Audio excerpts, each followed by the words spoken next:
Hello there, and welcome to Speaking of Our Words, radio programming and podcast that brings you a wide range of voices, stories, poems, and forms of local writers, and offers you, the listener, some insight into their creative process.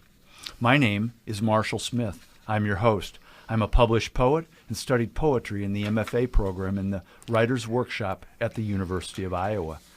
Today's show will feature Robert Katzman, James Payne, Joe Engel, Irene Bilak. We are lucky to have several guest writers today, so why don't we get started? Irene, will you read your piece, please? I sure will.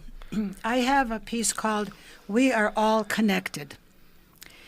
As I sat listening to the Susan B. Anthony Award winner, my friend and neighbor, Mrs. Irene Gurman, March 21st, 2014, at the Parkway Chateau here in Kenosha, I pondered how true her words were. She kept repeating, "You don't come to this podium alone," referring to her husband, her children, her colleagues, professors, and the myriad other people who had helped her to succeed in life. The speech gave me pause to think about the number of people who have assisted me on the road to any success I had in my life. We are all so connected, so interdependent, and sometimes even very vulnerable if we are by ourselves without support. As children, we have parents who nurture us and lead the way. I was fortunate to have good and loving parents, still have two older caring brothers, and an extended family of nieces, nephews, and cousins. The family unit gave me the security and safety with immigration in World War II, and stability to go to school, to become a scout, follow my hobbies and interests, and then become a professional with values to instill in my own family when I had children. A concrete example comes to mind when it was my children's time to show that they had learned some of these caring skills. Many years ago, I was involved in a serious car accident, hitting my head on the steering wheel, and was taken unconscious to the hospital by ambulance, along with my 3 children, who were then 10, 8, and 1 year old. 8-year-old Andrew was slightly cut by broken glass. 1-year-old Danny was shaken up and had specks of glass on his body and clothes. Thankfully, the oldest son, Stephen, was not hurt at all. He was our biggest support and would not leave our sight in the hospital until my husband arrived to take the children home. Stephen also reassured his brothers, all the while holding his little brother on his lap till their father arrived. The staff in the hospital was amazed at his calmness. The nurses and doctors were also grateful that he could provide them with telephone numbers to friends as my husband was out of town. I had been helped by the doctor, nurses, and my son while I was completely unaware and helpless. When my children were older, I decided to go back to school to pursue a postgraduate degree. It took several years and my family's patience and understanding. All went well until it was time for the final comprehensive examination for the Master of Arts degree in education. I was scared to death. Placing all of my notebooks on the floor of our living room and the note cards summarizing each notebook in front of me, I looked at all of these materials and started to cry. There was no way I could remember all this information. No way, no how.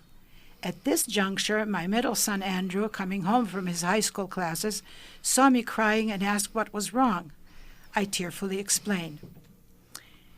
He gently pulled me off the floor, set me down in a comfortable chair, and reprimanded me slightly. "Dear Mom, you have been studying each of these subjects separately and passed the exams for each. Now relax and you will do just fine. You have also written papers on many of these topics. You're very knowledgeable and you've been studying with your class buddies. Wipe your tears." Then he kissed me and made me a cup of tea. Of course, I did fine. His love and care did a great deal for my confidence. I appreciated my study buddies as well and realized that we had helped each other a great deal. These 2 examples were precursors of more serious care all my 3 sons provided for me at another crucial point in my life. Going through a difficult divorce, they made sure I was safe while living alone and provided medical and psychological professional assistance. I will always be grateful for their love and care. Never forgetting two kind and loving principal with whom I worked for several years as a teacher, I'd like to tell you about them.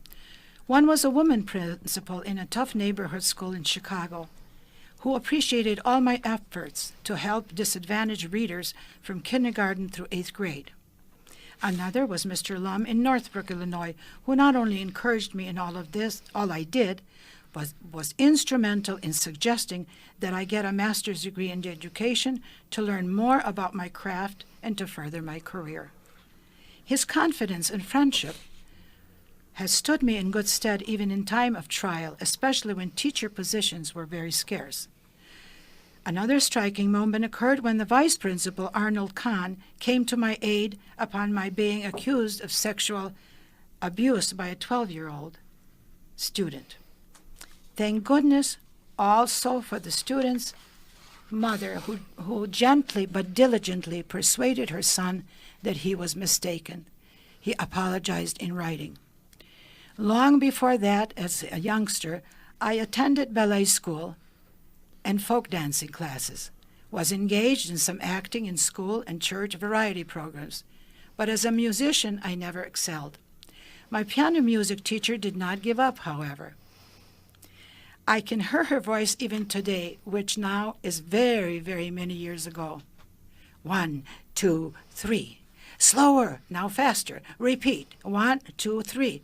Good. No, Irene, do it again. 1, 2, 3. And rum-pa-pum-pum. I tried again. She smiled, sometimes frowned, and I played. I was in a recital along with my friends, but my friends, both of them named Anne, did much better. They were both more talented, and of course, I was jealous. But Madame Zoya patted my head and smiled through her many gold teeth. I did the best I could.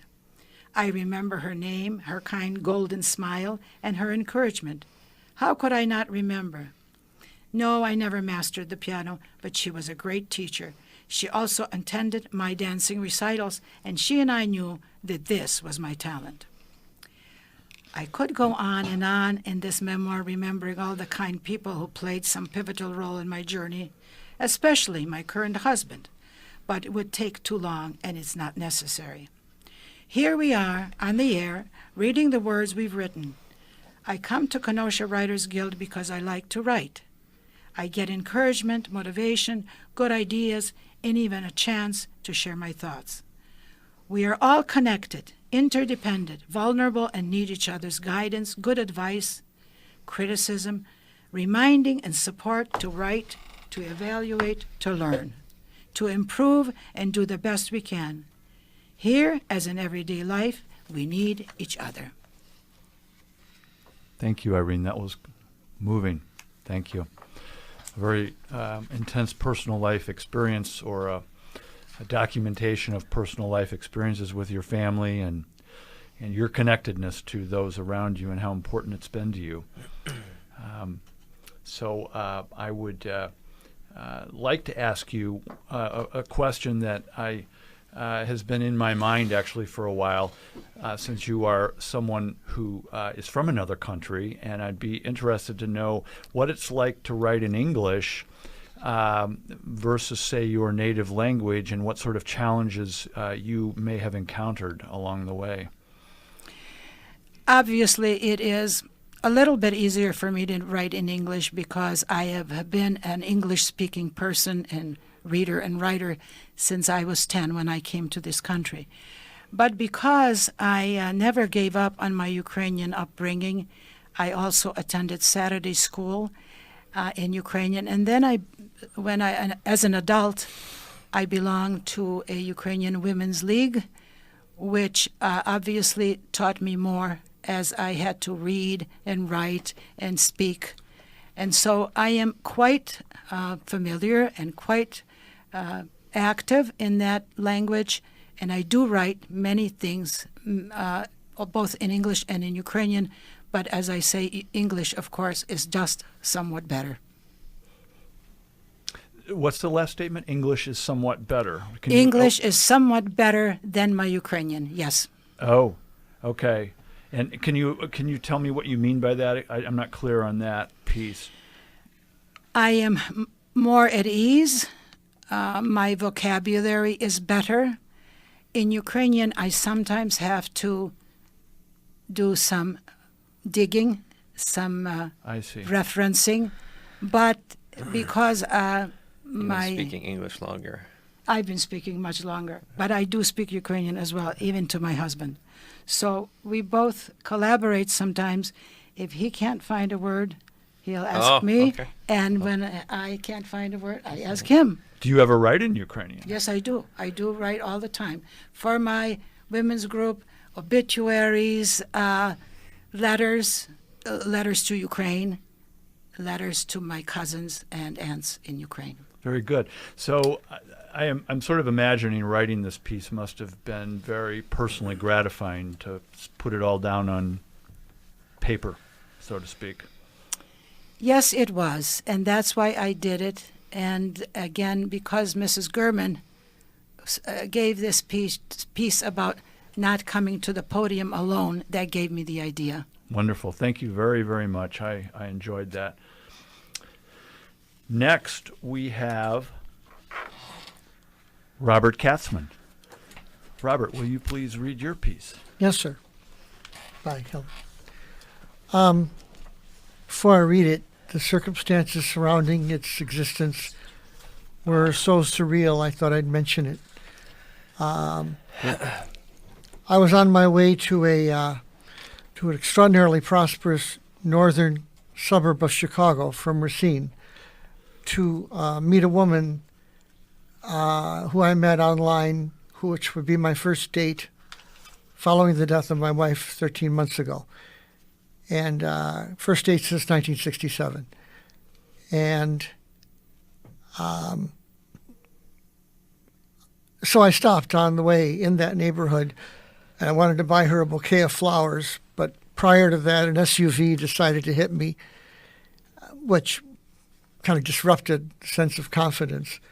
And but I bought the bouquet of flowers anyway, and then she met me in that exact place.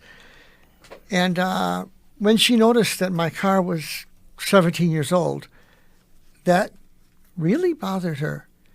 And then I realized I didn't understand where I was.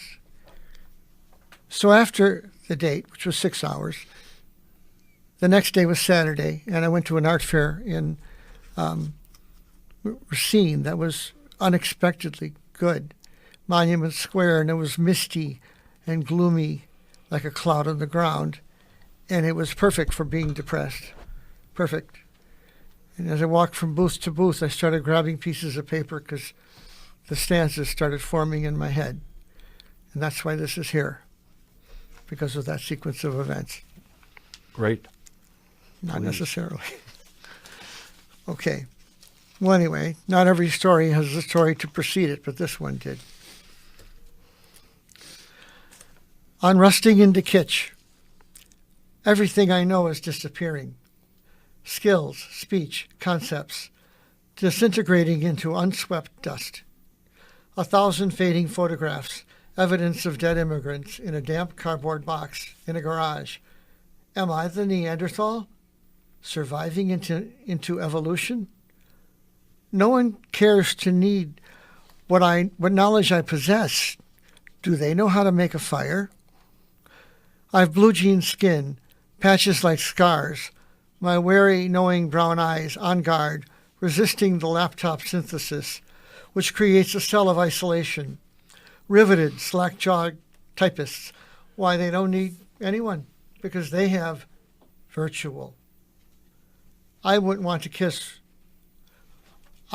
virtual lips to kiss, having kissed so many real ones. I wouldn't want virtual wind to flow through my virtual fingers. I wouldn't want virtual tears to stream down my virtual face if my virtual heart was breaking because the real love I had was gone. Books have become odd artifacts, once filled with the weight of words, now more kindling than kindle, because real books can burn and real books have been savagely burned before. Now, as dusty bookstores morph into jazzy coffee shops, as malignant technology can more efficiently, more quietly, finish off what once was the demonic work of determined robotic Nazis. People speak of words. People speak of change. People speak of love, of what has been and what will be. But words have wings.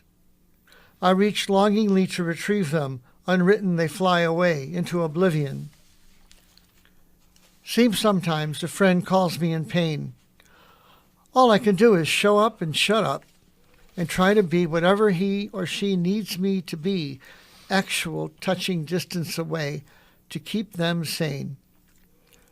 World War II, possibly 80 million killed, 3 ancient empires expired, ended 5 years before my birth, now seems so long ago, though in just 4 generations it may as well be the Battle of Hastings, misty tales of a Mongolian horde, the conquest of Wales, Vietnam. Vietnam?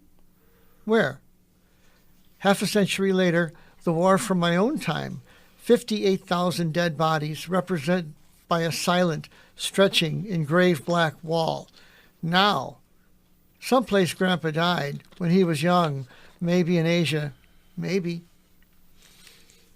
The curse of knowing history, the numbing sense of being the last man standing in the Alamo, no one left to talk to, no one left to remember what really happened once upon a time, 50,000 times ago. If I could bottle my melancholy like peanut butter, maybe it would sell as smooth, creamy kitsch. Depression on demand, portable transition to suicide, no waiting. I learned too young about sex from much older, frustrated and disappointed other men's wives who wanted to write on a clean slate, maybe teach just one unvarnished youth. That for a woman, her sensuality, her passion, her sexuality was embedded deeply within her hips. That their strategically molded and uplifted, proudly projecting breasts were merely soft neon lights to draw in a desirable male and capture him like a moth lost in the glow. And their lips. These worldly women impressed on me the way a fierce woman can impress her will on a numb teenager with open arms, that they wanted me to know how to kiss their lips with care. Lips kissed without impatience. Lips kissed and parted. Opened the doors to everything. Everything. My carefully selected words become unnecessary to those who speak in abbreviated units. I'm slipping into a frightening now where words are no longer music, falling, swirling, spinning into a kaleidoscope funnel of incomprehensible superfluousness, my poetry and the poet obsolete. Salvation Army stores, flea markets, barn sales, to a rustic wandering Jew like me with hot Sinai sand in my old soul. Not wreckage from the past, but the fragrance and comfort of a world I once knew. To me they are home. I am rust, and rust is beautiful. I feel like time is following me, relentlessly following me. Time seeming like an anvil, slight smile on time's lips, patiently waiting as I walk ever slower. Time creeps ever closer to turn crumbling misty me from now into then. Time patiently waiting, because time has all the time in the world. Thank you, Robert. That was terrific. Very much enjoyed that. That is a very dense piece, and there is much in there, much to mine, and it's worth read it again, although we won't ask you to do that right now, but it's certainly worth another read to mine some more that's in there. So I'm kind of curious. I'm torn between if I want to ask you about how would you describe your writing in general, or how would you describe this piece compared to your other writing, and maybe you can choose between those two. This is mostly unique because I'm legitimately depressed, medicine, all that. And the thing about that is you're never really, really happy. You're just never severely unhappy. And you're in a kind of a numb mid place. So I can have a good time without feeling wonderful. And if something kind of goes off the rails, like the sequence of events that reminded me that I didn't know what the hell I was doing trying to find this woman who was in a completely different class than I was, I felt bad and that I was in the wrong place at the wrong time. And this feeling just swirled around within me, and then you add the atmosphere, and then you add art. I went to art school for 6 years and never did anything with it. And it just seemed like I was moving like a leaf through time. And the phrases came into my head, and I knew if I didn't write this down, they'd go away. So I went from booth to booth and grabbed the information sheets they had, and then I was scribbling these things down. And I got home and had to figure out how to put them in order and make sure that I could actually read what I wrote. And that's never happened before. So you got home and figured out how to put it together, format it, and then when you did that, is that the piece we see today? It is. You got to be decisive when you're going to write something. You can't be ambivalent about the order. This isn't a story. My work is almost always a story leading to a conclusion. This is a glimpse inside a person who's got kind of a manufactured temperament because of a pill. And I've never really written that down. So this is very honest. And I was self-conscious about writing about the women because it was at my newsstand and I was 15, 16, 17. And I thought people are going to wonder, and it wasn't me. There's aggressive women in Hyde Park. And I thought, why not write about that? Because that was kind of wonderful and traumatic at the same time. And I just decided to include it because I decided to include it. Am I answering you? Yes, okay. Just fine. You're answering me just fine, and hopefully for our audience. I'm always interested in the process, and the process can change according to the piece. And so that's the next question that's a follow-up to the first is regarding editing and all, because this piece apparently didn't incorporate a lot of editing other than the formatting when you got home, but then you didn't reorganize, rewrite, look at words, look at lines and wish to change them or alter them. No. Or is that not true? Okay. No, because not everything that you dash off is necessarily poetic. It had to be comprehensible, and it had to be the title, for example, was originally profane, and I didn't like it because I thought it would put people off, which is the last thing you want as a writer. So you did change words and edit for a while at home. Yeah. Okay, great.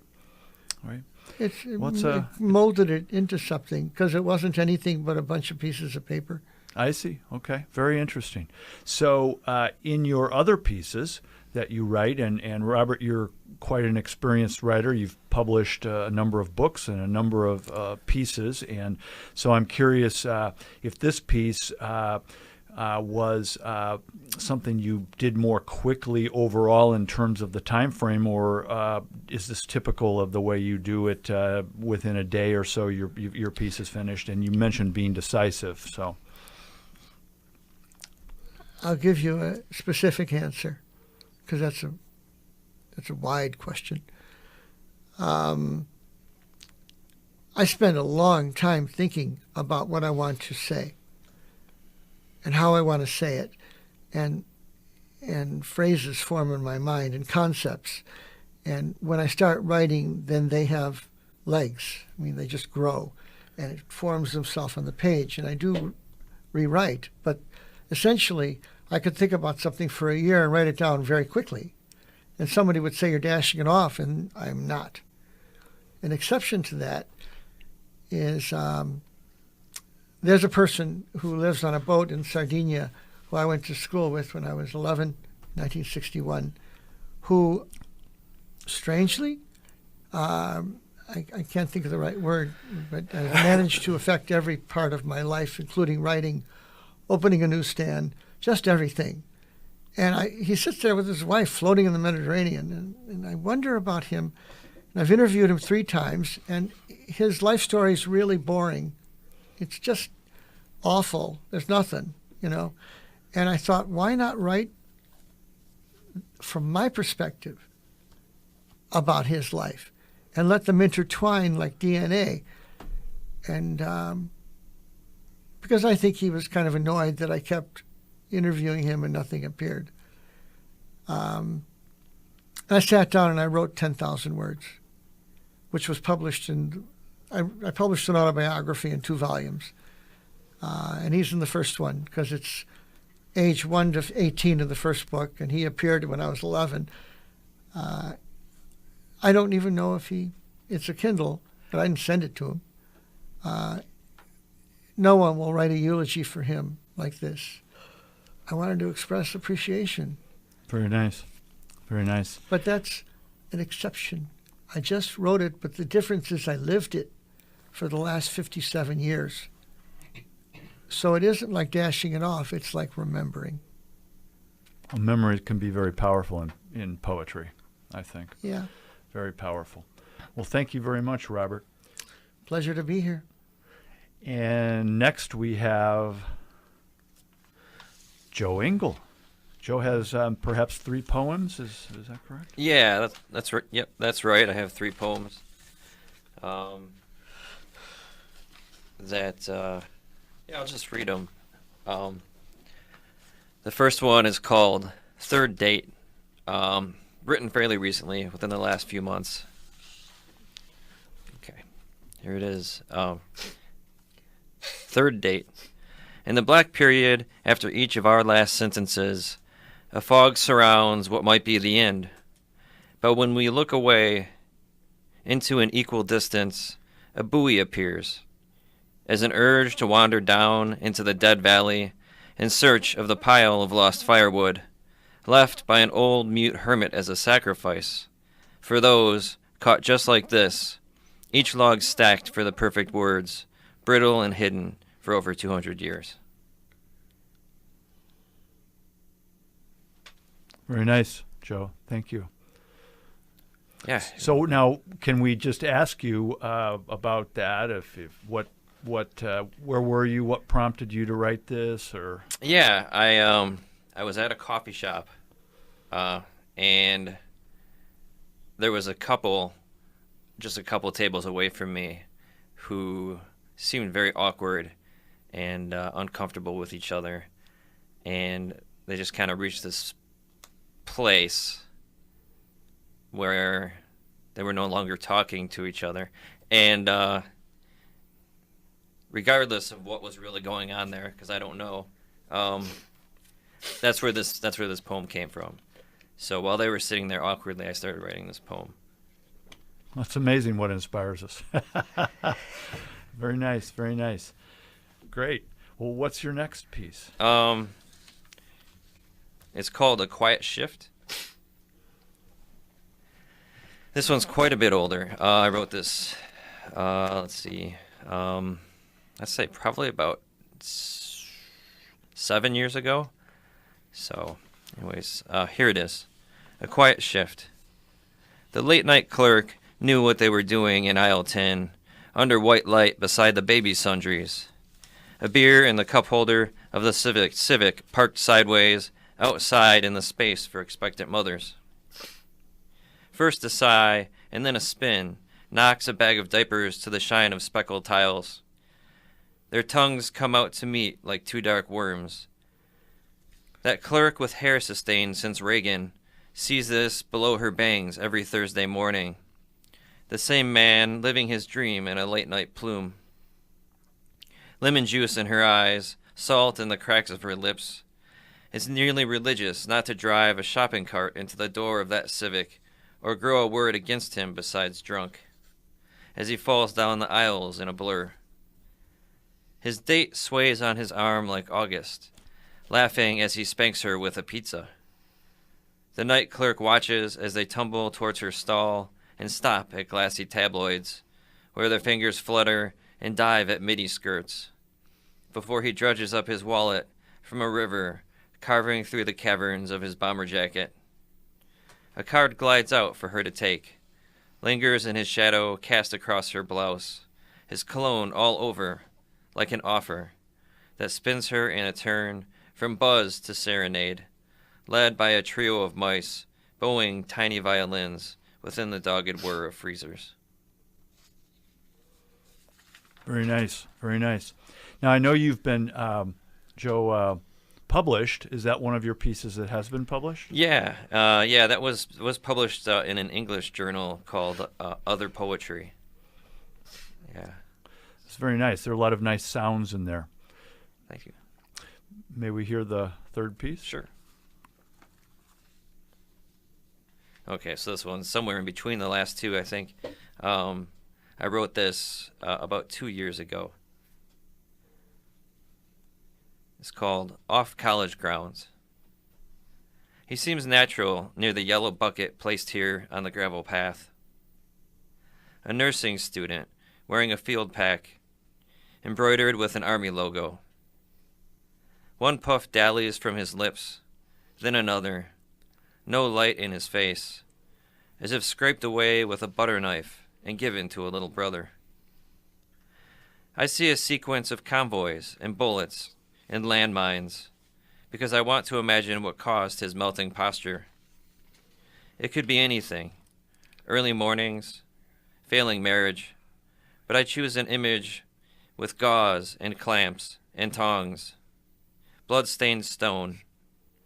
He has tried to cry, but can't, just this ghostly feeling in his hands.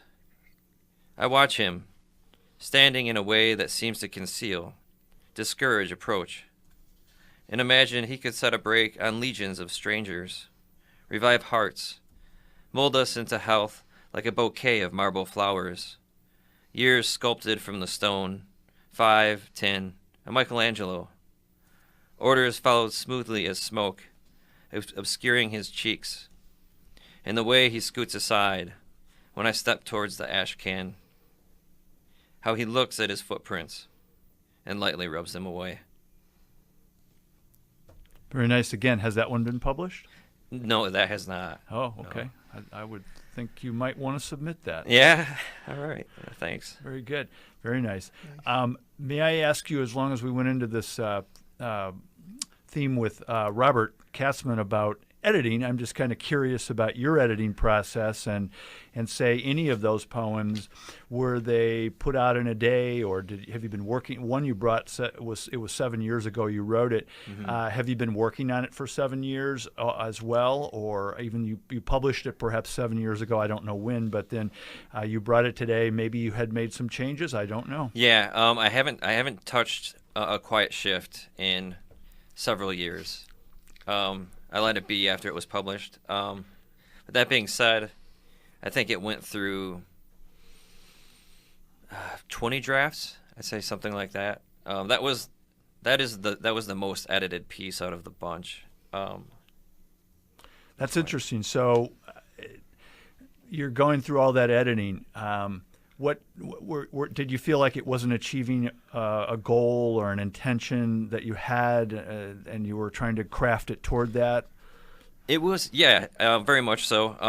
Yeah, I think I was working on that piece. I was working towards intention. I was working towards there being some kind of comprehensibility, and I was also really working on rhythm. I was working on beat with that piece. I wanted it to go fast. I wanted it to have an up tempo. So, yeah, I think it did what I wanted it to do.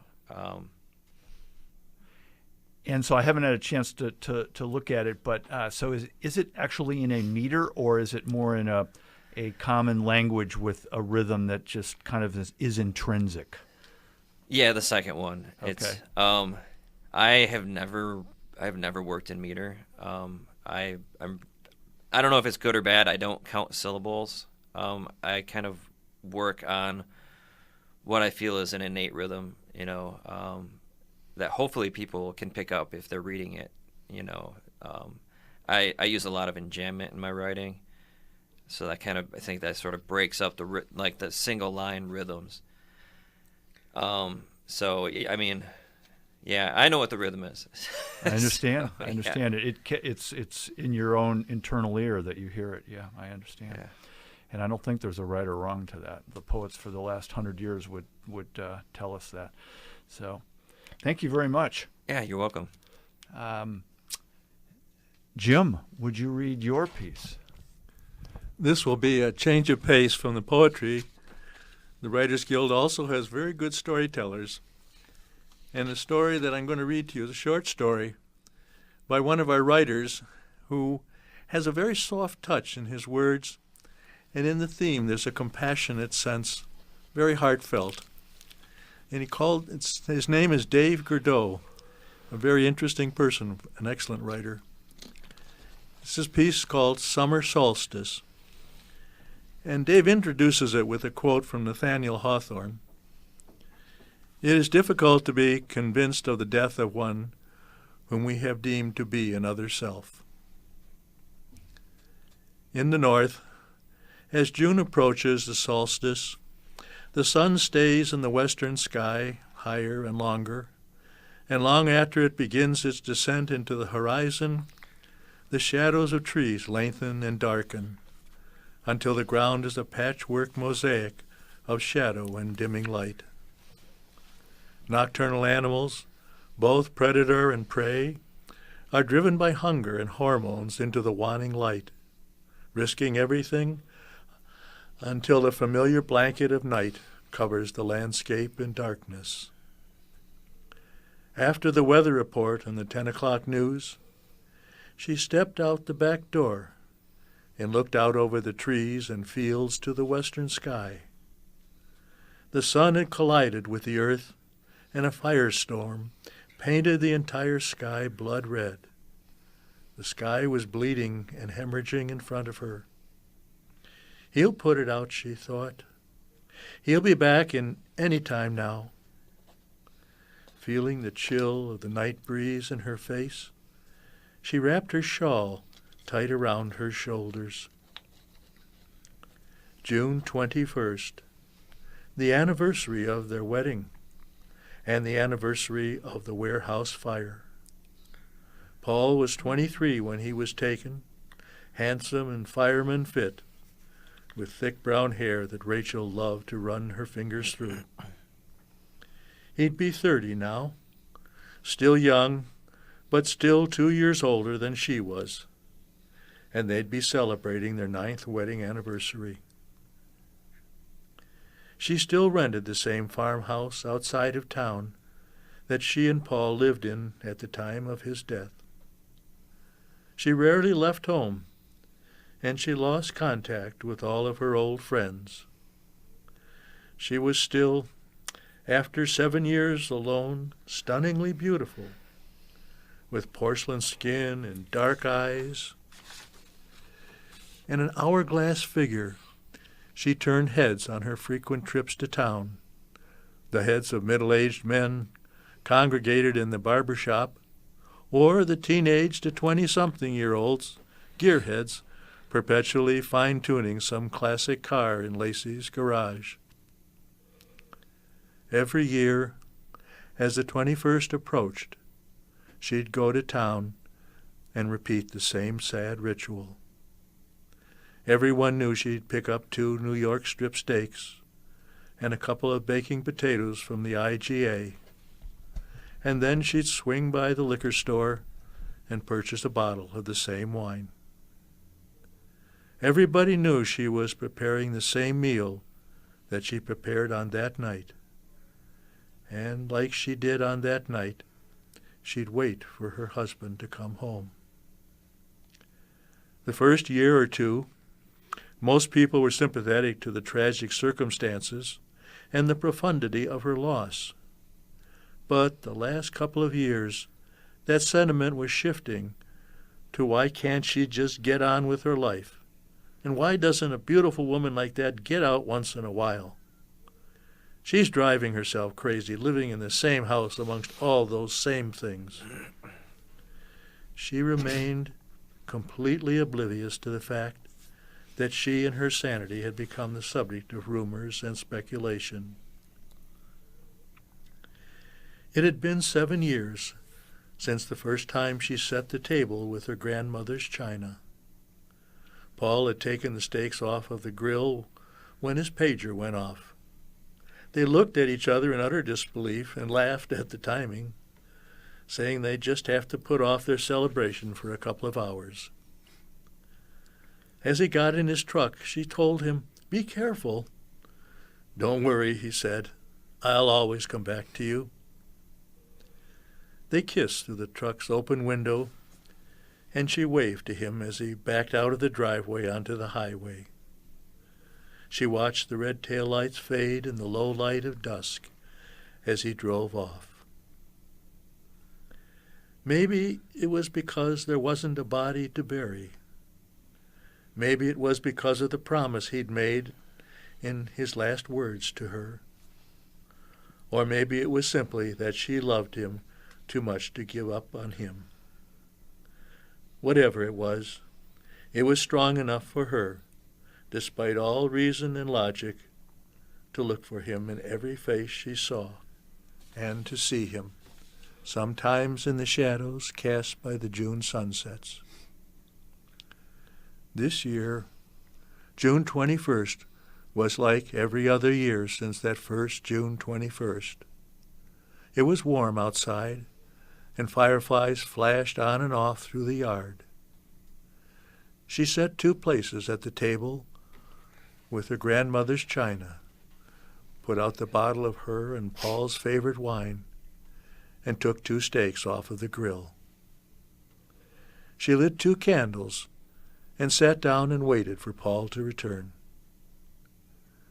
And when the sun had finally set and the bottle was nearly empty, she heard the gate by the machine shed loudly creak open, and through the dining room window she watched the darkened figure approach the back door.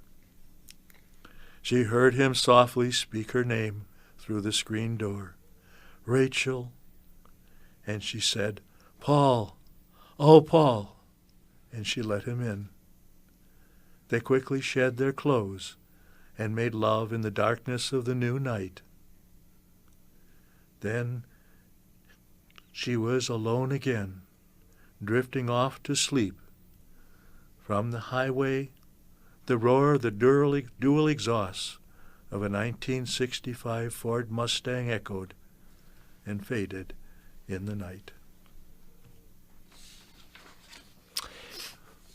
Well, that's quite a lovely piece. A lot of beautiful language, soft language, beautiful images. I assume you like that, Jim, and I'd love to hear you remark about what you think about that. Dave Gourdoux's writing has that soft touch, and also in his stories there is a compassion for the story of what a person is feeling and going through. And what I like, too, what Dave does with his stories is he always asks, well, what if? So what if he did show up? What would that be like? What if someone didn't lose someone quite? And his stories always have that flavor in them of what if could be something else other than what you expect. And that is one of the things I like. But most of all, I like the soft touch, the soft passion of his stories. Well said. I completely concur with everything he said. It's perfect. Great. I would love to ask him, and we'll have the chance perhaps sometime about that story and where it comes from, but we'll save that for another time. You have some other work to read. Yeah, I have in the kind of love story. This is just a sweet love story. It's called She's in Her Garden. On this joyful day decades ago, she slipped a wedding ring on my finger. She concluded her promise with, "I love you, I'll always love you." My heart rejoiced as I held her hand and ringed her finger to match mine. A soft bliss surged to connect us. We reveled in the cheers from our crowd of friends, ringing in the beginning of our 16 years of love. I was loved by this gentle, sensitive woman. She gave me strength every time she held my hand, courage every time she supported my dreams. She gave affection and passion every time she kissed my lips. She loved me just because she loved me. And she loved her garden. On her artist sketch pad, she laid out the flower beds. On her canvas, she painted them in rainbows of color. In the earth, she planted her vision. Her garden was an artist's landscape. Borders of variegated hostas hedged the free-shaped flower beds. Jonquils in yellow bloom nested next to miniature white daisies. She loved to be in her garden. Every evening, before sunset in the softening light, she'd take my hand in hers and walk me through her garden, giving her daily update on each of her beloved flowers. She knew them by name and loved to acquaint me with her companions. Hers weren't ordinary flowers. They were special. They were loved. In her garden, walking with my hand in hers, she made me feel special. I was loved. On her tour of her garden, at each pause before a flower, she'd touch a petal or bend over to see the delicacy blooming inside. Holding my hand, she eagerly guided me to the array of roses, swatches of valentine red, gentle pink, soft pastels, petals sending out love. The artist in her made them mosaics of color. The love in her made them beautiful. Through the years, her garden grew flower bed by flower bed, until one year she began slowing. Digging for planting became painful. Walking by her flowers became tiring. Doctors told us it was serious. Cancer, uncaring of love, was ending our garden tours. On our last walk, she looked deeply into me, and seeing beyond, with gentle serenity, she said, "I love to take you with me to see the flowers. In them, I get to show you that our love lives on. I promise I'll be with you. I'll always be in my garden." I wrapped my arm around her thinning waist, holding her close, knowing we faced an ending, the forever ending. Like a gladiator, she bravely battled the deadly threat in her lungs. But love doesn't always conquer. The sadness in our tears told her ending. The dead of winter left no flowers for her funeral. One season wands, the next goes on. It's springtime.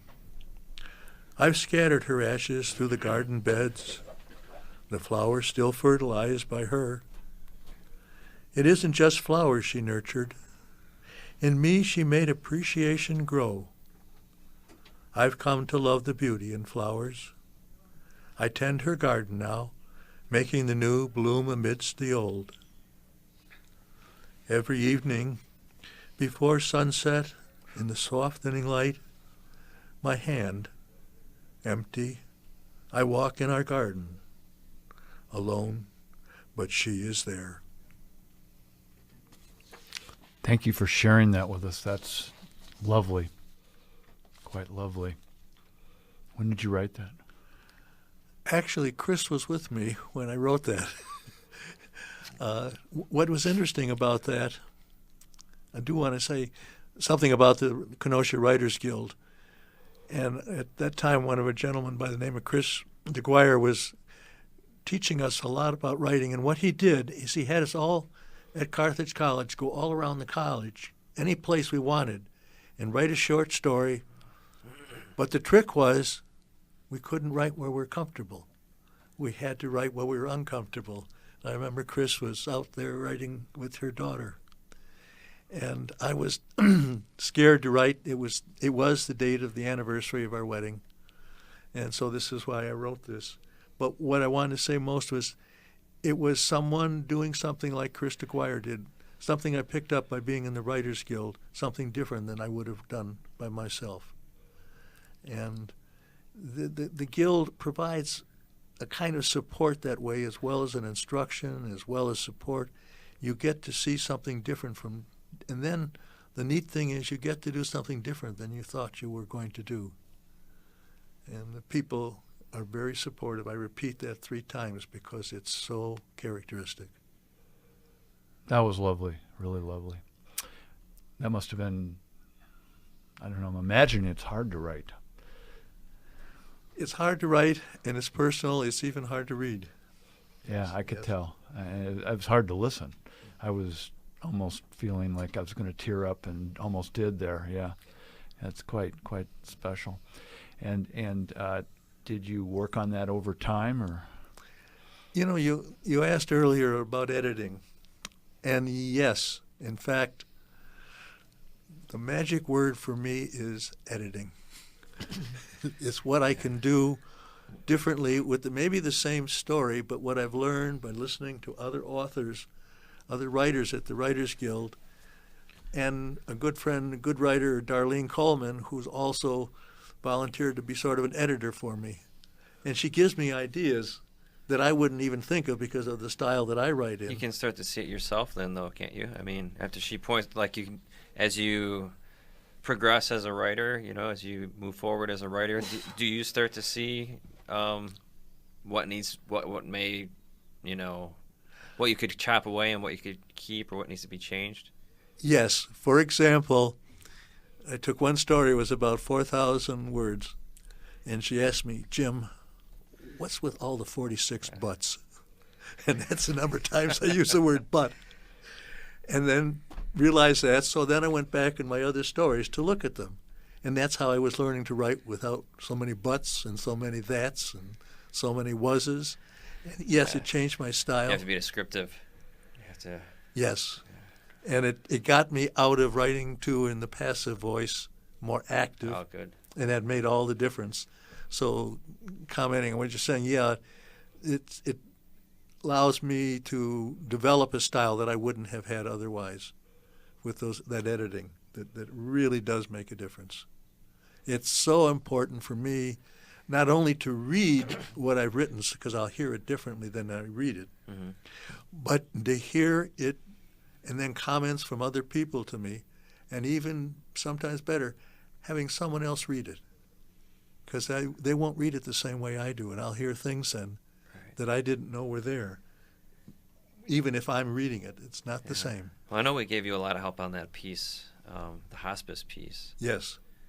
Which turned out great. Yeah, that brought that along tonight. Speaking of editing, this has been through many more editings. I've literally dropped parts of it because it really wasn't pertinent to the story. That's the other thing that I got to really credit the Writers Guild and the people in the Writers Guild is not only a style of writing, but they've helped me develop a sense of telling a story and which pieces belong, or if in a poem, which parts would you keep, or what maybe you like. Yeah. It's a part I came up with that neat phrase, So clever. but don't take it away from me, but it doesn't fit. Well, isn't that the objectivity of editing? And Joe goes to a place. Do you learn yourself to figure that out? Because one of the problems I think in writing is we become invested in our own sentences or lines or whatever to an extent that we don't see it objectively that it needs to go. And it's not pertinent, or it needs to change if that would be the way it is. But I think that's a really difficult and critical area of growing as a writer. So that's fantastic. And the Writers Guild and being amongst writers allows you to share that sort of those perceptions, so that somebody can tell you, brutally, get rid of that, or that doesn't quite fit, and yet it has to be gentle enough, and you have to have the trust to work together, to know you're all working toward the same goal, getting better. It takes a lot of trust like that, because it's almost like you're saying, it's brutal. It's my creation. It's my baby. Right. What do you mean you don't want that? This is, it's kind of like killing something that's personal. So it helps to see other people go through that same thing. I can drop some of the things that I would never have. The editing really got me to drop parts that I really didn't need, which I would wanted to keep. And going back over it a third and a fourth and a fifth time, I can see. It becomes obsessive, For me, anyways, editing can be very obsessive. And I think sometimes I actually edit things out that maybe I shouldn't have. There's a poet up in La Crosse who claimed to editing his poems down to nothing. So I've heard that comment a number of times. Yeah, that over-editing, that you've actually drained it somehow of what was very the original vibrant. intent, maybe. Yeah. Well, I sort of think of, and I learned this a long time ago.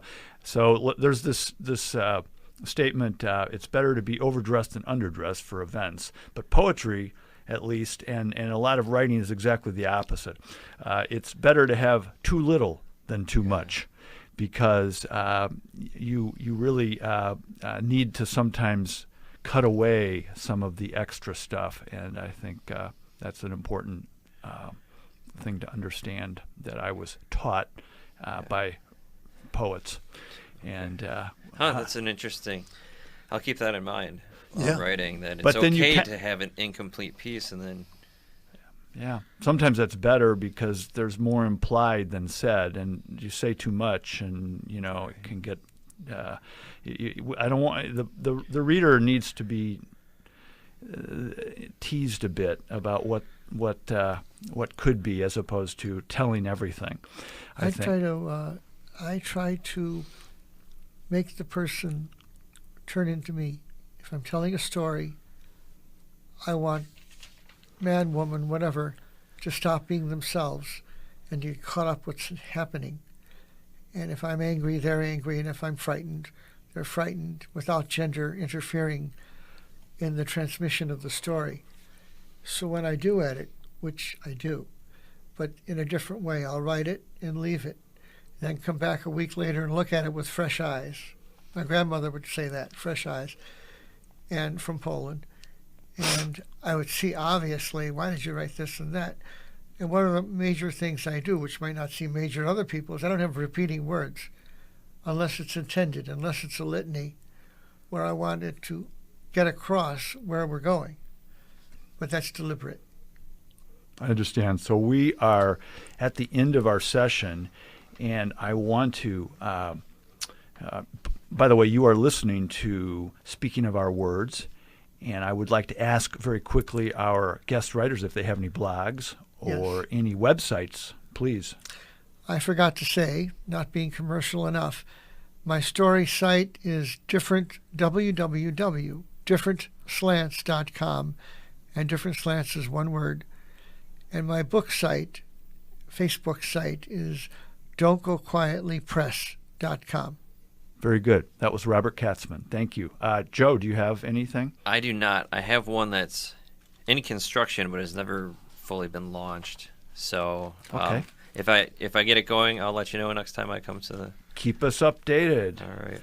And Jim, do you have anything? No, I don't, but I just want to say with that, listen, you don't have to have been published or have a website. You can come to the Writers Guild, Kenosha Writers Guild, just because you enjoy writing. Very good. Thank you for making that. Can you tell us about the Kenosha Writers Guild, its time, places, and We're a group dates? of really very diverse writers who enjoy getting together. We do it every third Thursday at 6:30 in the evening. at Carthage College in Strass Hall. We have an open meeting on that third Thursday of the month at 6:30, where you can bring anything that you are writing and read it, and we will comment and share the comments with you.